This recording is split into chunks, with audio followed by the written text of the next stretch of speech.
ಕೇಂದ್ರ ಸಚಿವ ಕುಮಾರಸ್ವಾಮಿ ಅವರು ಕಾಂಗ್ರೆಸ್ ಸರ್ಕಾರದ ವಿರುದ್ಧ ಹಲವು ವಿಚಾರಗಳನ್ನು ಇಟ್ಕೊಂಡು ಗಂಭೀರವಾದಂತಹ ಆರೋಪವನ್ನ ಮಾಡ್ತಾ ಇದ್ದಾರೆ. ಕಾಂಗ್ರೆಸ್ನವರು ಈ SIR ಪ್ರಕ್ರಿಯೆನೇ ಹೈಜಾಕ್ ಮಾಡ್ತಾ ಇದ್ದಾರೆ. ರಾಮನಗರದಲ್ಲಿ ಯಾವ ರೀತಿ ಮಾಡ್ತಾ ಇದ್ದೀರಿ ಅಂತಂದ್ರೆ 1500 ಜನನ ಒಟ್ಟಿಗೆ ಸೇರಿಸ್ಕೊಳ್ಳೋದು, ಧಾರ್ಮಿಕ ಕೇಂದ್ರಗಳಲ್ಲಿ ಅರ್ಜಿ ಕೊಡೋದು, SIR ಪ್ರಕ್ರಿಯೆನೇ ಹಳ್ಳ ಹಿಡಿಸ್ತಾ ಇದ್ದಾರೆ ಕಾಂಗ್ರೆಸ್ನವರು ಅನ್ನುವಂತ ನೇರ ಆರೋಪನ ಕುಮಾರಸ್ವಾಮಿ ಮಾಡ್ತಿದ್ದಾರೆ. ದಾಖಲೆ ಇದೆ ಅದಕ್ಕೆ.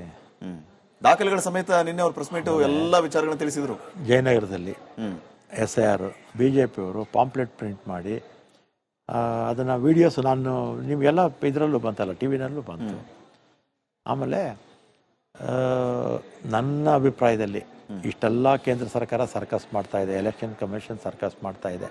ಇದೆಲ್ಲ ಬಿಟ್ಬಿಟ್ಟು ಹೊಸ ವೋಟರ್ ಲಿಸ್ಟ್ ಮಾಡಿದ್ರೆ ಮುಗಿದೋಗಿತ್ತು, ಹೊಸದಾಗೆ ಮಾಡಿದ್ರೆ ಮುಗಿದೋಗಿತ್ತು. ಇಷ್ಟೆಲ್ಲ ಸರ್ಕಸ್ ಮಾಡೋ ಬದಲು ಹೊಸ ವೋಟರ್ ಲಿಸ್ಟ್ ಮಾಡಿದ್ರೆ ಮುಗಿದೋಗಿತ್ತು. 2008ರಲ್ಲಿ ಮಾಡಿದ್ರು. ಇದೇ ಅವಶ್ಯಕತೆನೇ ಇಲ್ಲ. ಮುಖ್ಯಮಂತ್ರಿಗಳು ತಮ್ಮ ಪ್ರಭಾವವನ್ನ ಬಳಸಿಕೊಂಡು ರಾಮನಗರದಲ್ಲಿ ಅಕ್ರಮ ಬಾಂಗ್ಲಾ ವಲಸಿಗರಿಗೆ ವೋಟರ್ ID ಕೊಡಿಸೋದಕ್ಕೆ ಪ್ರಯತ್ನ ಮಾಡ್ತಾ ಇದ್ದಾರಂತೆ. ಅದರ ಜೊತೆಗೆ ಕಳ್ಳು ವೋಟರ್ಸ್ ಅನ್ನು ಸೇರಿಸುವಂತಹ ಪ್ರಯತ್ನವನ್ನ ಮಾಡ್ತಾ ಇದ್ದಾರಂತೆ. ಇದಕ್ಕೆಲ್ಲ ಮುಖ್ಯಮಂತ್ರಿಗಳ ಪ್ರಭಾವ ಇದ್ದಿದ್ರಿಂದಲೇ ಇದಾಗ್ತಾ ಇದೆ ಅನ್ನೋದು ನೇರವಾದ ಆರೋಪ ಕುಮಾರಸ್ವಾಮಿ ಅವರು. ಈಗ ನಾನು ಕೂಡ ಹಿಂದೆ ಗೃಹ ಮಂತ್ರಿ ಆಗಿದ್ದೆ. ಗೃಹ ಮಂತ್ರಿ ಆಗಿದ್ದಾಗ ವಿಪಕ್ಷದವರು ಎಲ್ಲೋ ಈ ಬಾಂಗ್ಲಾದೇಶದವರೆಲ್ಲ ಚಿಕ್ಕಮಗಳೂರು, ಆಮೇಲೆ ಕೂರ್ಗು, ಕಾಫಿ ಎಸ್ಟೇಟ್ಸಲ್ಲಿ ಎಲ್ಲ ಕಡೆ ಹೋಗಿ ಸೇರ್ಕೊಂಡ್ಬಿಟ್ಟಿದ್ದಾರೆ ಅಂತ ಗಲಾಟೆ ಮಾಡೋರು. ಆಯ್ತಪ್ಪ, ನಾನು ಎಲ್ಲ ಹುಡುಕಿಸ್ತೀನಿ ಬಿಡಿ ಅಂತ ಹೇಳಿದೆ. ನಮ್ಮ ಪೊಲೀಸ್ ಇಲಾಖೆಯವ್ರಿಗೆ ಹೇಳಿದೆ, ಎಲ್ಲ ಕಡೆ ಹುಡುಕಿದ್ವಿ. ನಾನೀಗಾಗಲೇ 10 ವರ್ಷ ಆಗೋಯ್ತು. ಆಮೇಲೆ ಬಾಂಗ್ಲಾದವರು ಅಂತ ಹೇಳ್ತಾರಲ್ಲ, ಬಾಂಗ್ಲಾದವ್ರು ಎಲ್ಲಿಂದ ಬರ್ತಾರೆ? ಬಾಂಗ್ಲಾದೇಶದಿಂದ ಬರಬೇಕು. ಬಾಂಗ್ಲಾದೇಶ ಇರೋದಲ್ಲಿ ಬಾಂಗ್ಲಾದೇಶದಿಂದ ಸುತ್ತಲೂ ಇರ್ತಕ್ಕಂಥ ರಾಜ್ಯಗಳು ಎಷ್ಟು ರಾಜ್ಯಗಳಿದೆ? ಅಲ್ಲಿ ಕೇಂದ್ರ ಸರ್ಕಾರ ಬಾರ್ಡರ್ ಸೆಕ್ಯೂರಿಟಿ ಫೋರ್ಸ್ ಇರುತ್ತೆ. ಬಾರ್ಡರ್ ಸೆಕ್ಯೂರಿಟಿ ಫೋರ್ಸ್ ಏನು ಮಾಡ್ತಾ ಇದೆ? ಬಾರ್ಡರ್ ಸೆಕ್ಯೂರಿಟಿ ಫೋರ್ಸ್ ಸರಿಯಾಗಿ ಕೆಲಸ ಮಾಡಿದ್ರೆ ಬಾಂಗ್ಲಾದೇಶ ಯಾರನ್ನ ಯಾಕೆ ಬರ್ತಾ ಇದ್ರು? ಆಯ್ತು, ಅಂದ್ರೆ ಈಗ ಅಲ್ಲಿ ಅವ್ರ ಕೇಂದ್ರ ಸರ್ಕಾರದ ವೈಫಲ್ಯದಿಂದ ಅವರು ಬೇಲಿ ಬಂದಿದ್ದಾರೆ, ನಾವು ಅವ್ರನ್ನ ಇರಿಸ್ಕೊಳ್ಳೋಣ ಅಂತ ಲೆಕ್ಕಾಚಾರ ಸರ್ ನಿಮ್ದು? ಅಲ್ಲಿ ನಾನು ಹೇಳಿದಾನೆ ಗೊತ್ತಾ, ನಾನು ಹೇಳೋದು ಬಿಟ್ಟಿದ್ದವ್ರ ತಪ್ಪು. ಈಗ ಬಿಟ್ಟು ಇಲ್ಲಿದ್ರೆ ತಗೊಂಡೋಗ ಬಿಸಾಕ್ಲಿ ಅವರು ಬಾಂಗ್ಲಾದಲ್ಲಿ. ನೀವು ಮಾಡಿ ಬಿಸಾಕಿ ಅವ್ರನ್ನ. ಇವ್ರು ಅಕ್ರಮ ಬಾಂಗ್ಲಾ ವಲಸಿಗರು ಅಂತ ಗೊತ್ತಾದ ಮೇಲೆಯೂ ಕೂಡ ಅವ್ರಿಗೆ ಗುರುತಿನ ಚೀಟಿ ಯಾಕೆ ಕೊಡಿಸ್ತೀರಿ? ಆಚೆ ಹೊರಗಾಕಿ. ನಿಮ್ಮ ಕೈಯಲ್ಲಿ ಅಧಿಕಾರ ಇದೆ, ಕರ್ನಾಟಕದ ವಿಚಾರ ಗೊತ್ತಾಗಿದೆ. ನಾವು ಈಗ ಬಾಂಗ್ಲಾದವರು, ಆಮೇಲೆ ಮೊನ್ನೆ ಪಾಕಿಸ್ತಾನಕ್ಕೂ ನಮಗೂ ಇದಾಯಿತು. ನಾವೇನು ಯುದ್ಧ ನಿಲ್ಲಿಸಿ ಅಂತ ಹೇಳಿದ್ವ? ಯುದ್ಧ ಮಾಡಿ ಅಂತ ಇಡೀ ಎಲ್ಲ ರಾಜಕೀಯ ಪಕ್ಷಗಳು, ಇಡೀ ದೇಶ ಬೆಂಬಲ ಕೊಟ್ಟರು, ಮರ್ದಲ್ಲೇ ನಿಲ್ಲಿಸ್ಬಿಟ್ರು. ಸಮಯ ಸಿಕ್ಕಾಗ ಪಾಕಿಸ್ತಾನಕ್ಕೆ ಬುದ್ಧಿ ಕಲಿಸ್ಬೇಕಾಗಿತ್ತು ಅಲ್ವಾ? ಎಲ್ಲ ಬಾಂಗ್ಲಾದೇಶರು ಎಲ್ಲೆಲ್ಲಿದ್ದಾರೆ ದೇಶದಲ್ಲಿ ಹುಡುಕಿ ತಗೊಂಡೋಗಿ ಬಾಂಗ್ಲಾದೇಶದಲ್ಲಿ ಬಿಟ್ಬಿಡ್ಲಿ. ಇಲ್ಲಾಂದ್ರೆ ಮಿಲಿಟರಿ ಪಡೆಗಳಿಂದ ಆಗಿದೆ. ಆಗ್ಲಿ. ಈಗ ಬಾಂಗ್ಲಾದೇಶವರು, ಪಾಕಿಸ್ತಾನವರು ಯಾರು ಇದ್ರೆ ಎಲ್ಲ ಜೈಲ್ಗೆ ಹಾಕ್ಲಿ, ಯಾರು ಬೇಡ ಅಂತ ಹೇಳ್ತಾರೆ. ಆದ್ರೆ ಅದು ಆಗ್ತಾ ಇಲ್ಲ ಅನ್ನೋದೇ ಕುಮಾರಸ್ವಾಮಿ ಅವರ ಆರೋಪ. ವೋಟರ್ ID ಕೊಡ್ತಾ ಇದ್ದೀರಿ ಅನ್ನುವಂಥದ್ದು ಗಂಭೀರ ಆರೋಪ. ಕಾಂಗ್ರೆಸ್ ಸರ್ಕಾರದ ದೇಶದಲ್ಲಿ ಬಿಜೆಪಿ ಸರ್ಕಾರ ಇದೆ, 12 ವರ್ಷದಿಂದ ಇದೆ ದೇಶದಲ್ಲಿ.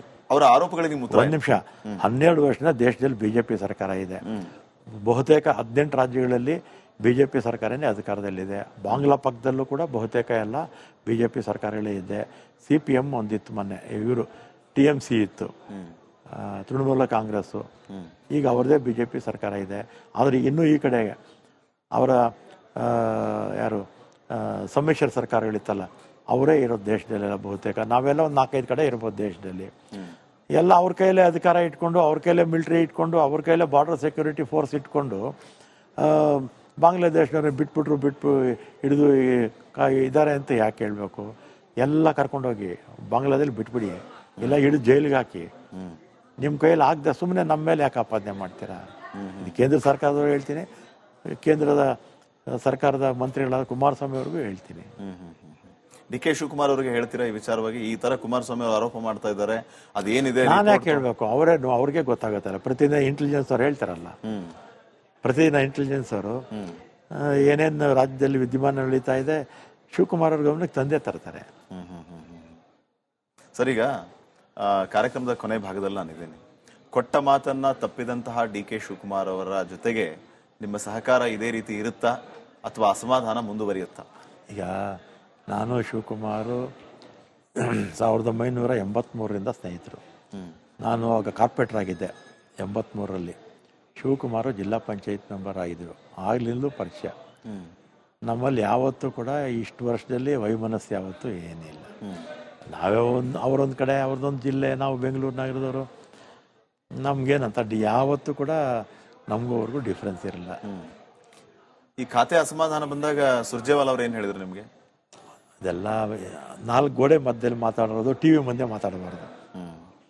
ಅಸಮಾಧಾನ ಬಗೆಹರಿತು ಅನ್ನೋ ಕನ್ಕ್ಲೂಷನ್ ಬಂದಿದ್ದಾರೆ ಸರ್. ನಿಮ್ಗೆ ಸಮಾಧಾನ ಇದೆಯಾ ಈಗ? ಅದೇನು ನೋ ಕಾಮೆಂಟ್ಸ್. ಅದ್ರ ಬಗ್ಗೆ ಕಮೆಂಟೇ ಮಾಡ್ತಾ ಇಲ್ಲ ನೀವು ಸರ್. ಈಗ ಸಂಪುಟ ವಿಸ್ತರಣೆ ಯಾವಾಗ ಆಗುತ್ತೆ? ಸೆಕೆಂಡ್ ರೌಂಡ್ ಬೇಗ ಆಗಬೇಕು. ಆಗುತ್ತಾ? ಆಗುತ್ತೆ. ಅಟ್ಲೀಸ್ಟ್ ಇನ್ನು ಸೆಷನ್ ಪ್ರಾರಂಭ ಆಗುತ್ತಲ್ಲ, ಅದಕ್ಕೆ ಮುಂಚೆ ಆಗಲೇಬೇಕು. ಯಾಕಂದ್ರೆ ಇನ್ನು 20 ಜನ ಮಂತ್ರಿಗಳು ಆಗುವಷ್ಟು ಪೋರ್ಟ್ಫೋಲಿಯೋಸು ಮುಖ್ಯಮಂತ್ರಿಗಳ ಹತ್ರನೇ ಇರುತ್ತೆ. ಅದರಿಂದ ಅದನ್ನು ಆದಷ್ಟು ಬೇಗ ಮಂತ್ರಿಮಂಡಲ ರಚನೆ ಮಾಡಿ ಅವ್ರಿಗೆ ಜವಾಬ್ದಾರಿ ಕೊಟ್ಟರೆ ಅವ್ರವ್ರ ಕೆಲಸ ಅವ್ರು ಮಾಡ್ಕೊಂಡು ಹೋಗ್ತಾರೆ. Thank you very much sir. ಸಾಕಷ್ಟು ವಿಚಾರಗಳ ಬಗ್ಗೆ ನಾವು ಇಷ್ಟೊತ್ತಿನವರೆಗೂ ಚರ್ಚೆ ಮಾಡಿದ್ವಿ. ನಿಮ್ಮ ಸಮಯಕ್ಕಾಗಿ ಧನ್ಯವಾದ.